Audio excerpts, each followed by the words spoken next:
Maintenant, voyez-vous, si j'ai dû partir, tout n'est pas perdu, très loin de là. Quand mes supérieurs m'ont demandé, quand j'avais 80 ans, de venir me reposer en France, j'ai encore obtenu 5 ans. Mais à 85, stop, fini. J'ai obéi. Mais maintenant, ça ne fait rien. Nous avons Flavia qui s'occupe et comment, et qui va vous expliquer un peu beaucoup de très belles choses. Yalla Flavia, en avant.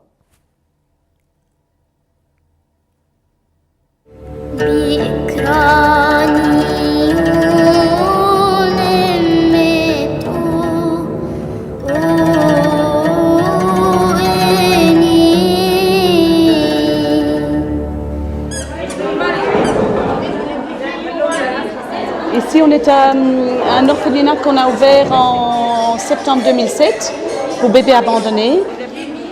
Donc, ils sont arrivés chez nous tous tout petits, dans des conditions très difficiles. Bon, souvent déshydratés, très prématurés, jusqu'à 1,5 kg, avec des problèmes d'anémie, des problèmes de malnutrition, des enfants qui ont été mangés ou par des chiens ou des chats.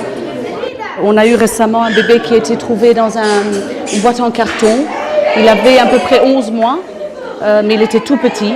Et il y avait un petit mot de son papa qui expliquait qu'il ne savait plus s'en occuper, il ne savait plus le nourrir. Et il mettait ayez pitié de lui et occupez-vous-en, s'il vous plaît.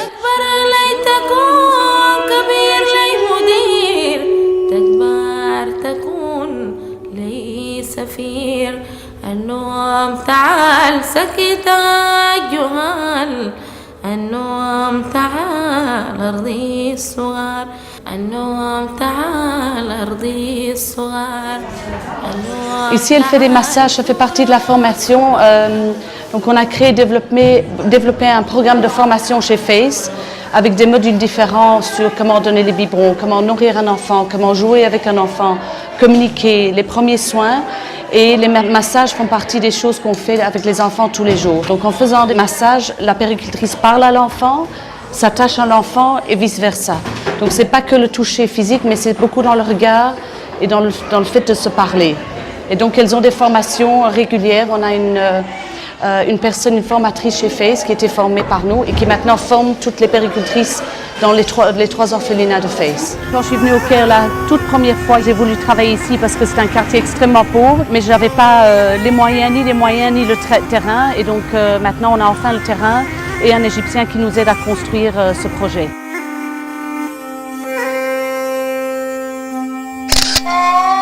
Au rez-de-chaussée, il y aura un centre de soins de santé pour enfants et mamans avec 2 salles d'urgence parce que c'est une demande de la population et des mamans qui ont des enfants qui se blessent et qui doivent aller à l'hôpital, mais c'est beaucoup trop loin.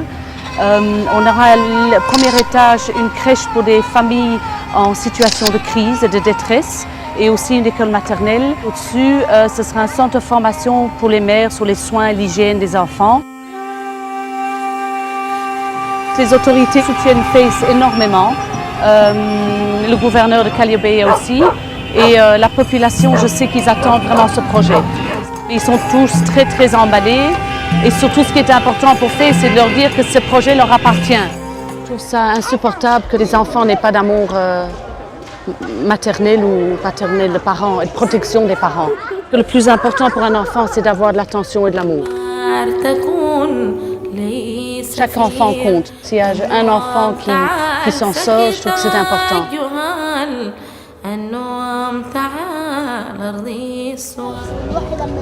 On va à la rencontre des enfants des rues pour établir une confiance avec eux.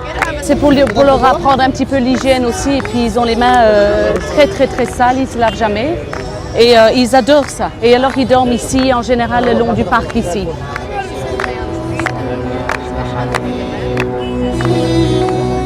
C'est impressionnant, les blessures qui se font, c'est qu'ils doivent vraiment être dans un désespoir total pour s'infliger des blessures comme ça. Ils ont vraiment envie de s'en sortir. Maintenant, on leur a dit que s'ils venaient dans le centre, on va les aider pour se désintoxiquer, s'en sortir et venir dans le centre résidentiel.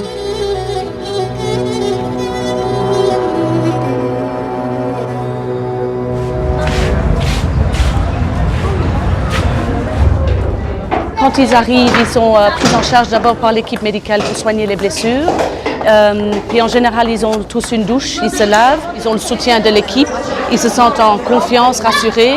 Et on est en train d'ouvrir une école de transition avec le ministère de l'Éducation qui permet aux enfants de la rue de rattraper le retard. À partir de 16 ans, on les inscrit dans des formations professionnelles avec des petits ateliers qui travaillent autour du centre. On fait un contrat avec les ateliers et qui les prennent en formation.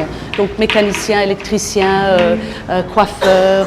Ça leur donne un peu un espoir de voir qu'il y a autre chose que la violence qu'ils vivent dans la rue et de se sentir aimés et qu'on leur donne du temps. On a des enfants qui ont peut-être 16-17 ans mais qui n'ont jamais eu d'enfance.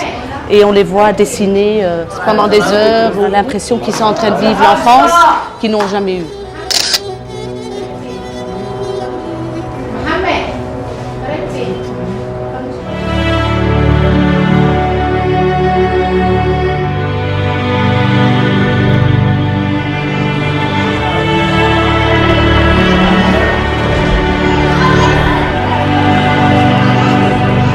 Après 7 ans de travail, je vois vraiment que Face grandit, qu'il y a de plus en plus d'enfants. Je les vois arriver de la rue, je les vois arriver bébés, nouveau-nés de la rue, dans des états difficiles, de les voir grandir, de les voir heureux, de les voir entourés d'affection et de l'amour de toutes les équipes de Face ici.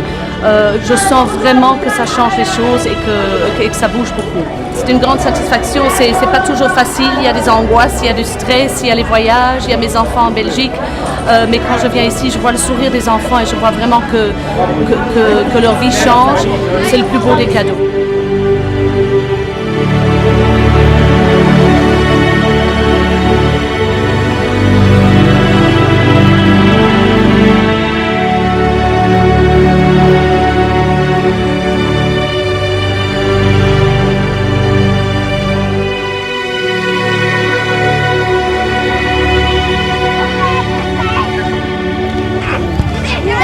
Uzdravím.